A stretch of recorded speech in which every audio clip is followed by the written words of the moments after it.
Hi నేను సతీష్. చాలా చాలా చాలా అప్డేట్స్ అయితే ఉన్నాయి, అలాగే ట్విస్టులు కూడా ఉన్నాయి. ఒక కంటెస్టెంట్కి కంప్లీట్గా అన్యాయం జరిగిపోయిందా అనే ఫీలింగ్ వస్తుంది, బట్ తర్వాత కాదనిపించింది. నేను చెబుతున్నది భరణి గారి గురించి కాదు, భరణి గారి గురించి ఎటు బాధాకరమే. అట్ ద సేమ్ టైం ఇంకొక కంటెస్టెంట్ గురించి కూడా బిగ్ బాస్ ట్విస్ట్ అట్లాంటిది ఇచ్చాడు, అదేంటని కూడా రివీల్ చేసేస్తా. అట్లాగే ఈ ప్రోమో కావచ్చు, ఎంతమంది వచ్చారు, ఫైనల్లీ ఎవరెవరు కంటెండర్స్ అయ్యారు, ఎవరు రేసులను తప్పుకున్నారు, ఫుల్ డీటెయిల్డ్గా అయితే నేను ఎప్పటికే ఎపిసోడ్ రివ్యూలో చెబుతూ మీరు గెస్ట్ చేయండి ఎవరెవరు. శోభా శెట్టి వచ్చింది, శోభా శెట్టితో పాటు ఒక మేల్ ఒక ఫిమేల్ ఎక్స్ కంటెస్టెంట్స్ వచ్చారు, ఎవరో వాళ్ళ పేర్లు గెస్ట్ చేయండి అని చెప్పా. ఎంతమంది కామెంట్ పెట్టారు, ఇప్పుడు మళ్ళీ నేను చెప్పబోయే పేర్లు చూసుకొని మీ గెస్ రైట్ ఆర్ రాంగ్ ఒకసారి మీరే క్రాస్ చెక్ చేయండి. ఈ వీడియో కూడా లైక్ చేసేసండి. ఫస్ట్ నేనేంటంటే ఈగర్లీ వెయిట్ చేస్తారన్న అప్డేట్స్, అది అర్ధరాత్రి అయినా తెల్లవారుజామునైనా 3 అయినా 4 అయినా లేదా మధ్యాహ్నం మిడ్ నైట్ 1 గంట 2 అయినా ఎప్పుడైనా సరే ఎంతమంది వెయిట్ చేసినా వెయిట్ చేస్తారు కదా. ఇమీడియట్గా అప్డేట్స్ రాగానే షేర్ చేసుకుంటా. మీరు అదే స్థాయిలో చూసిన ప్రతి ఒక్కరూ లైక్ కొట్టుంటే ఎక్కడికో రీచ్ ఉండేది మనకి. మెయిన్ ఏంటంటే మన తర్వాత ఇప్పుడు మీరు సబ్స్క్రైబర్స్ మన ఫాలోవర్స్ ఎట్లయితే చూస్తారో అట్లాగే తోటి రివ్యూయర్స్ కావచ్చు, ఇన్స్టా పేజ్లు కావచ్చు, వాళ్ళు కూడా చూస్తారు, వాళ్ళు కూడా పెట్టుకుంటారు, తప్పేలేదు. వాళ్ళ ఇంటెన్షన్ నా ఇంటెన్షన్ అంతా కూడా ఆడియన్స్కి ఒక ఎగ్జైట్మెంట్ ఉంటుంది, దాన్ని షేర్ చేసుకోవాలని ఉత్సాహంతో అందరం కూడా షేర్ చేసుకుంటాం. కాకపోతే నా తర్వాత పెట్టిన వాళ్ళకి మీరు ఎక్కువ ఎంకరేజ్ చేస్తున్నారేమో, రీచ్ వస్తుందేమో, నన్ను ఆ స్థాయిలో చేయట్లేదేమో నాకు చిన్న ఫీలింగ్ ఎక్కడో ఉంది. మీరు చేస్తారు నాకు తెలుసు, లైక్ చేస్తారు, కామెంట్ చేస్తారు, ఎంకరేజ్ చేస్తారు, సపోర్ట్ చేస్తారు. నాకు మెయిన్ పెద్ద టాస్క్ ఏంటంటే మీ ట్రస్ట్ నిలబెట్టుకోవడం అనేది. అందుకే నేను ఎప్పుడు ఇన్ని సీజన్ల నుంచి అయినా సరే చాలా ప్రమోషన్లు చేయమని వస్తాయి, కానీ ఒక్కటంటే ఒక్కటి చేయలే. ఇంతవరకు బ్రాండ్ ప్రమోషన్స్ కానీ ఏవి చేయలే. ఎందుకంటే జెన్యున్గా రివ్యూస్ చెబుతాం, మీరే ఎంకరేజ్ చేస్తారు నచ్చుతానే ఉద్దేశంతో. సరే లైక్ కొట్టండి, సబ్స్క్రైబ్ 2 ఛానల్స్ చేసుకుని. చాలా అప్డేట్స్ అయితే వీడియోలో ఉన్నాయి. ప్రిన్స్ ఎవరు వచ్చాడు కదా, ఆ ప్రోమో గురించి కూడా చెప్పేద్దాం. మరి తనూజాని చేతిలో గిరగిరా తిప్పుతూ అక్కడ ఇమాన్యుయల్ కూర్చుంటే కాలు తగిలినాయి, అది రచ్చ అవుతుందేమో, ఇష్యూ అవుతుందేమో. Of course Emmanuel prince friends, Tanuja and వీళ్ళు ఫ్రెండ్స్, అందరూ ఫ్రెండ్సే. అయినా కానీ ఆ అమ్మాయి కాలుకి చెప్పులు ఉండేటప్పుడు అట్లా ఎవరైనా కొంతమంది ఫీల్ అవ్వచ్చు. సరే మరి దాని గురించి ఏం జరుగుద్ది డిస్కషను సోషల్ మీడియాలో. మీ ఒపీనియన్ అంటే అక్కడ ఎవరు కావాలని చేయాలి, ఆ అమ్మాయి కూడా అయ్యో అయినా తగిలిందనగా నోటి మీద చేయి వేసుకుని ఉంటుంది, ఆవిడ కూడా ఫీల్ అయింది. అట్లాగే ఇమాన్యుయల్ కూడా కావాలని చేయలేదు కదా, అట్లా తీసుకుంటారు లైట్. బట్ ఫ్యాన్స్ ఎవరు ఎట్లా రియాక్ట్ అవుతారు చెప్పలేం కదా. సరే అది పక్కన పెడితే ఇంకా తనూజ చేతిలో కాఫీ తాగితే వేరే లెవెల్. అట్లాగే సాంగ్ అది నా పిల్లరా అంటూ ఫ్లట్టింగ్ చేయడం, అట్లాగే అతనికి పొట్ట నచ్చిందంటే ఈ అమ్మాయిలో ఫైర్ నచ్చిందని ఇవన్నీ కూడా ఉన్నాయి. అయితే ప్రిన్స్ ఎవరు ఏంటంటే ఇమాన్యుయల్ నాకు ఫ్రెండ్ కనుక నేను కంటెండర్ రేసులు ఇప్పుడు ఆయన ఉండాలని ఆయనతోనే ఆడతానని సెలెక్ట్ చేసుకునే చెప్పేసి ఫ్రెండ్ అని ఓపెన్గా డైరెక్ట్గా చెప్పేసి ఆయనతో టాస్క్ ఆడాడు. అట్లాగే టాస్క్ ఆడినప్పుడు కూడా కావాలని డిలే చేశాడు ఆయన్ని గెలిపిద్దామని. అగ్గి కీలలు ఉంటాయి కదా మంటలో, ఆ ఫ్లేమ్ తాలూకి షేప్ పెట్టమంటే రీక్రియేట్ చేయమంటే ఈజీ టాస్కే చేసేయచ్చు. కానీ కావాలని పొరబడినట్టుగా ఇమాన్యుయల్ చేసి కంప్లీట్ చేసినా సరే అతను అలాగే యాక్టింగ్ స్కిల్స్ అన్ని ప్రదర్శించి తన దోస్తుని అయితే గెలిపించుకున్నాడు. అయితే ఇదే ట్రెండ్ తర్వాత వచ్చిన వాళ్ళు కూడా అందరూ కొనసాగించారని నాకున్న అప్డేట్. ఎందుకంటే ఇప్పటికే కళ్యాణ్తో వచ్చింది ప్రియాంక, సీరియస్గా ఆడేసింది. అయితే కళ్యాణ్ కూడా కొద్దిగా కోఆపరేట్ చేసినట్టు ఉంది అని కొందరు, లేదు అని కొందరు. అయితే అక్కడ చేప ముళ్ళులో పెట్టే దగ్గర నెంబర్స్ ఉన్నాయి, 1 2 3 4 అట్లా నెంబర్స్ ఉండేటప్పుడు మరీ అంత తడబడి ఇప్పుడు ఒకటో నెంబరు ముళ్ళు తీసుకొచ్చి ఇంకో దగ్గర పెట్టేస్తే నెంబర్ లేవు కాబట్టి ఒక్కొక్క 8 ఇట్లా పెట్టాలి కాబట్టి కన్ఫ్యూజ్ అనుకోవచ్చు పైనుంచి కింద వరకు.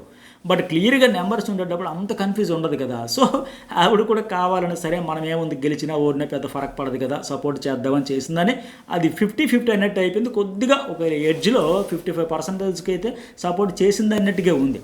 ఇక తర్వాత డీమాన్ పవన్కి వచ్చేసరికి మానస్ అయితే తాడుపడినట్టుగా సీరియస్గా ఆడేసాడు. అట్లాగే ప్రిన్స్ ఎవరు కూడా ఇక్కడ ఇతనికి సపోర్ట్ అయితే చేసేసాడు కదా.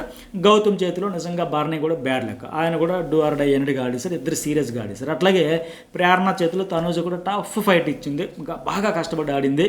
బట్ ఆవిడ దురదృష్టం అనుకోవాలి, సేమ్ బార్నీ మాదిరిగా లిటిల్ బిట్ జస్ట్ 5 సెకండ్స్లో అట్లా ఫెయిల్ అయిపోయి తనూజ.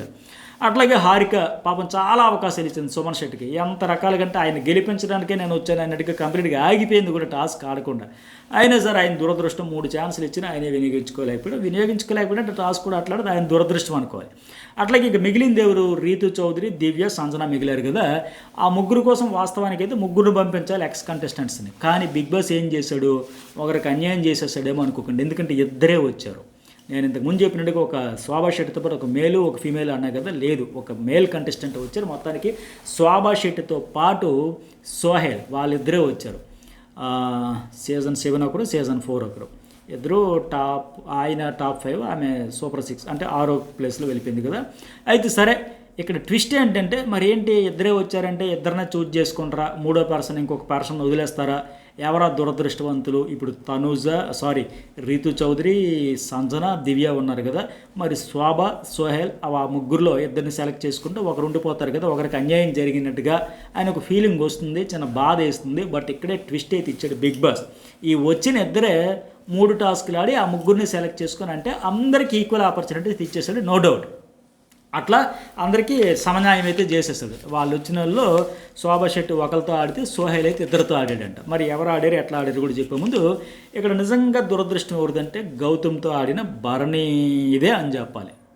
కోర్స్ గౌతమ్ ఇంటెన్షన్ కూడా మంచిదే, ఆయనకి కంటెండర్గా సెలెక్ట్ చేద్దాం. ఇప్పుడు ఫస్ట్ వచ్చాడు ఆయన, తర్వాత ఎంతమందికి ఇస్తాడో ఎంతమందిని పంపేస్తాడో కొద్దిగా సస్పెన్షన్ కదా, అసలే రణరంగం అన్నాడు, ఏమో ఎంతమందిని పంపుతాడో తెలియదు. బట్ ఆయనకి ఛాన్స్ ఇద్దాం అనుకున్నాడు. ఆయన తీవ్రమైన ఒత్తిడితో ఒకసారి కూడా అవ్వలేదు కనుక ఎలాగైనా అవ్వాలని ఒత్తిడితో ఆయన పాపం దురదృష్టం అనుకోవాలి. అట్లాగే తనూజ, సుమనం ఓడిపోయినా పాపం వాళ్ళు ట్రై చేసి ఓడిపోయినా వాళ్ళు ఆల్రెడీ కెప్టెన్ అయ్యారు కనుక భరణి అంత బాధాకరం ఉండదు వాళ్ళకి. అట్లాగే ఇంకా ఎవరు, రీతు చౌదరి. ఇప్పుడు రీతు చౌదరి భరణి అవ్వలేదు మొన్నటి వరకు. రీతు చౌదరికి ఏంటి అక్కడ బ్లూ టీమర్ రెడ్ టీమ్ అనుకుంటే హౌస్ మేట్స్ అందరికీ సపోర్ట్ చేసే పరిస్థితి వచ్చింది. మా అమ్మగారు వచ్చారు, అడిగారు నాకు చేయండి ప్లీజ్ అని పదే అడగడం. భరణి కూడా అలా ట్రై చేశాడు, కళ్యాణ్కి అందరికి అడిగాడు. ఒకవేళ భరణి కూడా ఉంటుంటే వీళ్ళు కోఆపరేట్ చేసేవాళ్ళము. సరే అందరం అయ్యాం కదా, సీజన్ 9 ఇక్కడ 9 మెంబర్స్ ఉన్నాం, అందరూ అయ్యాం, అతను ఒక్కడ తప్ప. ఆ వెలితి అయితే ఉండిపోయింది, నాతో సహా ఆడియన్స్ అందరికి కూడా, మీకు కూడా వెలితి ఉంది అంటే ఒక్కడ కూడా అయిపోయి ఉంటే ఫుల్ఫిల్ అయిపోయేది కదా, అందరూ అయ్యారు, ఇది ఒక రికార్డు లెక్క ఉండేది కదా అని ఒక ఫీలింగ్ ఉండేది. అతడైతే మిస్ అయిపోయాడు. సరే ఇక చెప్పినట్టుగా ఆ ప్రియాంక విషయంలో అట్లా డిస్కషన్ అయింది కదా, ప్రేరణ తనుజు గట్టిగానే ఆడేశారు, నువ్వు నేను అన్నట్టుగా ఆడేశారు. ఆవిడ ప్రేరణ కూడా కొద్ది కోఆపరేట్గానే సపోర్ట్గా లేదు, నేను ఆడాలి గెలవాలి అన్నట్టుగా ఆడేసింది ఆవిడ కూడా. గౌతమ్ గురించి చెప్పాం కదా, అట్లాగే తర్వాత మానస్ డీమన్ కూడా వీళ్ళు కూడా గట్టిగానే ఆడేశారు, నువ్వు నేను అన్నట్టుగా ఆడేశారు. ఆయన కూడా కోఆపరేట్ చేయడం లేదు, ఎందుకంటే మానస్ కూడా చెప్పాడు ఈ హౌస్లోకి రాగానే ఎక్స్ట్రా పూనకాలు వచ్చేస్తే టాస్క్లో కానీ ఇన్వాల్వ్ అయిపోయి ఆడేస్తాం, లేదంటే మీరు గెలిస్తేనే బెటర్, ఎందుకంటే మీరు కంటెండర్ అయితే బెటర్ కదా, మాకేం వస్తాం లేక ఆయన కూడా చెప్పాడు కొంతవరకు. అట్లాగే హారిక సుమన్ కోసం సపోర్ట్ చేసింది, బట్ ఆయన దురదృష్టం అనుకున్నాం కదా, ఎవరు కూడా సపోర్ట్ చేశాడు, ఎమ్మెల్యేలు గెలిచాడు. ఇక్కడ శోభా శెట్టి దివ్య నిఖితతో ఆడిందంట. దివ్య నిఖితతో ఆ టాస్క్ గురించి ఆడి కావాలని ఓడిపోయి శోభా శెట్టి కూడా దివ్యకి సపోర్ట్ చేసి కోఆపరేట్ చేసి ఆ అమ్మాయిని కంటెండర్ చేసేద్దామని ఫిక్స్ అయిపోయి ఆవిడ కూడా దివ్య కూడా కంటెండర్ అయ్యింది. సో వాళ్ళకి ఇప్పుడు హ్యాపీ. ఇక వాళ్ళ అదృష్టము, వాళ్ళ ఎఫర్ట్స్, కష్టము ప్లస్ అదృష్టాన్ని కలిపి డిపెండ్ అయ్యి ఉంటుంది ఇంకా వాళ్ళు గెలుచుకోవడమా ఓడిపోవడం అనేది. బట్ శోభా శెట్టి కూడా అంతే కదా, ఇప్పుడు మన కామెంట్స్ కావచ్చు, మన రివ్యూస్ కావచ్చు, మీ ఆడియన్స్, మీ అందరూ ఒపీనియన్స్ కూడా వాళ్ళందరూ చూస్తారు. నిజమే కదా, మనదే ఉంది, వెళ్తాం వస్తాం, టెన్షన్ ఫ్రీగా వస్తాం, ఫ్రీగా ఫ్రెష్గా చక్కగా వెళ్ళొస్తాం, ఫ్రీ మైండ్తో రిలాక్స్ అయిపోయి మంచి జోష్తో ఆడేసి వచ్చేస్తాం. బట్ వాళ్ళు 11 వారాల నుంచి ఉన్నారు హౌస్లో, తీవ్రమైన ఒత్తిడి ఉంటుంది, ఎలాగైనా అవ్వాలని ఉంటుంది, టాప్ 5 ఆశలు పెంచుకుంటారు. ఇలాంటి ఒత్తిడి నేపథ్యంలో మనం గెలిచే కంటే వాళ్ళని గెలిపిస్తేనే బెటర్ కదని శోభ కావచ్చు, సోహెల్ కావచ్చు, ఇక్కడ వచ్చిన ప్రిన్స్ ఎవర్ కావచ్చు, ఇట్లా అందరూ ఆలోచిస్తారు. అలా ఆలోచించిన వాళ్ళందరూ అవకాశం ఇచ్చేస్తా ఉన్నారు. అయితే ఇక్కడ సోహెల్ కూడా వచ్చి రీతు చౌదరి అండ్ సంజనాతో 2 టాస్కులు అతడు వాళ్ళిద్దరితో చెరొక టాస్క్ ఆడాడంట. అతడు కూడా పూర్తిగా 100% కూడా కోఆపరేట్ చేసేసాడంట, సపోర్ట్ అయితే చేసేసాడంట. సో వాళ్ళిద్దరిని గెలిపించేసి కావాలని అతను కూడా ఓడిపోయాడంట. సో మొత్తానికి ఏంటంటే ఇప్పుడు కంటెండర్స్ ఎవరెవరు అయ్యారా అంటే సుమన్ శెట్టి, భరణి, తనూజ తప్ప మిగతా సంజన, రీతు చౌదరి, దివ్య ముగ్గురు ఫీమేల్ కంటెస్టెంట్లు, అట్లాగే ఇమాన్యుయల్, డీమోన్, కళ్యాణ్ ముగ్గురు మేల్ కంటెస్టెంట్లు, ముగ్గురు మేలు, ముగ్గురు ఫీమేలు. మొత్తంగా ఈ లాస్ట్ వీక్ కెప్టెన్సీ కంటెండర్ రేస్లో 6 ఉన్నారు. మరి 6 ఎట్లా ఉంటుంది, ఏం చేస్తారో, ఎలాంటి టాస్క్ ఇస్తాడో చూద్దాం.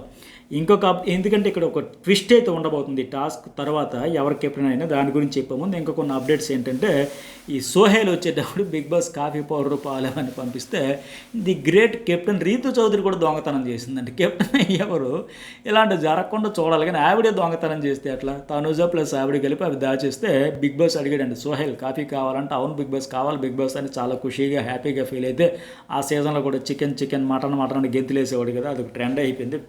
తర్వాత వచ్చినప్పుడు కూడా ఫాలో అయ్యారు దాన్ని. అయితే ఆయనకి బిగ్ బాస్ చెప్పాడంటే కావాలంటే మీరు కెప్టెన్సీ బెడ్రూమ్లోకి వెళ్ళి ఆ బ్లాంకెట్స్ బెడ్షీట్ అనేది ఇస్తే మీకు అక్కడ దొరుకుతాయి, నిధులు దొరికినట్టు దొరికితే పోయి వెతుక్కు అన్నాడంటే. దాంతో కాస్త ఫన్నీగా సటైరికల్గా కామెడీగా అంతా జరిగిద్దట. సరే దీంతో పాటు ఏంటంటే ఫైనల్ ఇప్పుడు 6 కెప్టెన్స్ అయ్యారన్నా కదా, కంటెండర్స్ అయ్యారన్నా కదా. రీతు చౌదరి ఇప్పుడు నామినేషన్లలో లేదు. ఓకే, ఇప్పుడు ఆవిడ కెప్టెన్ అయినా అవ్వకపోయినా ఇబ్బంది లేదు. టెన్షన్ లేదు, ఫ్రీ హ్యాపీ. కెప్టెన్ అయితే సంతోషం, వరుస 2 వారాలు కెప్టెన్ నేను రికార్డు డీమన్తో పాటు ఈవిడికి రికార్డు ఉంటుంది. ఒకవేళ అవ్వకపోయినా వచ్చిన నష్టం ఏమీ లేదు, ఈ వారంకి అయితే సేఫ్. బట్ మిగతా వాళ్ళలో చూసుకుంటే అందరూ ఒక తాను మొక్కలే, అన్నీ ఒక గూటి పక్షులే అంటాం కదా, అట్లా దివ్య, సంజన, డీమోన్ కూడా రిస్క్లో ఉన్నాడు. అట్లాగే భరణి అండ్ సుమన్ శెట్టి 5గురు మధ్య ఊగిసలాట అనే పరిస్థితి వచ్చేసింది. గేమ్ మామూలుగా లేదు, చేంజ్ అవుతూ ఉంది. బయట వాళ్ళ ఫ్యాన్స్ కావచ్చు, పిఆర్ టీమ్స్ కావచ్చు, ఆడియన్స్ కావచ్చు, చాలా సీరియస్గా తీసుకుని ఓటింగ్లో జరుగుతూ ఉంటే ఆ ముగ్గురు పక్కా safe, Kalyan, Tanuja and Emmanuel. But ఈ 5గురు మధ్య ఊగిసలాట ఆడుతూ ఉంది. అయితే ఇక్కడ మళ్ళీ ఏంటంటే భరణి ఎటు కంటెండర్ రేస్లో లేడు, సుమన్ శెట్టి కూడా లేడు. ఓకే, మిగతా వాళ్ళు దివ్య, సంజన, డీమన్ వీళ్ళకి సంబంధించి ఈ ముగ్గురు కూడా నామినేషన్లో ఉన్నారు. ఈ వారం ఒకవేళ వీళ్ళ ముగ్గురులో ఎవరైనా కెప్టెన్ అయితే ఖచ్చితంగా ఈ వారం సేవ్ అయితేనే హౌస్లో కొనసాగుతారు. పొరపాటునే ఎలిమినేట్ అయిపోయారు అనుకోండి, దివ్య కానీ, సంజన కానీ, డీమన్ కానీ కెప్టెన్ అయ్యి ఎలిమినేట్ అయిపోయి ఉంటుంటే అదొక రికార్డ్ అయిపోద్ది. ఎట్లా అంటే ఎందుకు గతంలో కూడా అయ్యారు కదా, అట్లా అమర్ రాజశేఖర్ అయ్యాడు, ఆర్జే చైతు ఒక సీజన్లో కెప్టెన్ అయ్యారు, ఆ వారమే ఎలిమినేట్ అయిపోయారు కదా కెప్టెన్ పదవిలో ఉండగా, హోదాలో ఉండగా. అంటే అది వేరు, అతను మధ్య వారాల్లో. బట్ ఇదేంటంటే ఒక సీజన్ లాస్ట్ కెప్టెన్ అని ఎంత హైప్ వచ్చి, ఎంత ఎలివేషన్ వచ్చి, వాళ్ళు కూడా చాలా సీరియస్గా తీసుకొని ఆడుతున్న దశలో లాస్ట్ కెప్టెన్ నేను అయ్యాను అనే ఆనందం పడాలా, అయ్యో కెప్టెన్ అయిన వెంటనే ఎలిమినేట్ అయిపోవాలా అని ఒక రికార్డ్ అయితే ఉండిపోద్ది. మొత్తానికి లాస్ట్ కెప్టెన్ హోదాలో ఎవరైనా వెళ్ళిపోతే నిజంగా బాధాకరం. ఇది ఒక రికార్డు. ఫైనల్లీ అరే ఎంత కష్టపడి ఆడి, ఎంత ఆశలు పెట్టుకొని, ఎన్ని కింద పడి మీద పడి, వాళ్ళు సపోర్ట్ ఎంత హైప్ వచ్చి కెప్టెన్ అయ్యారు కానీ అవుట్ అయిపోయారే అనే ఒక ఫీలింగ్ అయితే అక్కడ హౌస్ మేట్స్కి, మనకి ఆడియన్స్కి అంతా ఉండిపోద్ది. మరి ఎలాంటి మిరాకిల్స్, ఎలాంటి ట్విస్ట్లు, ఎలాంటి టర్న్స్ జరుగుతాయో చూద్దాం. మరి నా అనాలిసిస్ మీకు అందరికీ నచ్చిందే అని అనుకుంటున్నాను. ఖచ్చితంగా ఒక లైక్ కొట్టేసేయండి. ఎప్పటివరకు కొట్టకపోతే మరొకసారి గుర్తు చేయడం నా బాధ్యతగా గుర్తు చేస్తాను. ఇంతవరకు కొట్టకపోతే లైక్ కొట్టండి, అట్లాగే కామెంట్ కూడా పెట్టండి. Journalist Satish news ball 2 subscribe చేసుకుంటే బిగ్ బాస్ అయిపోయిన వెంటనే రకరకాల కంటెంట్తో దుమ్ము దులిపేద్దాం. సరేనా? Thank you.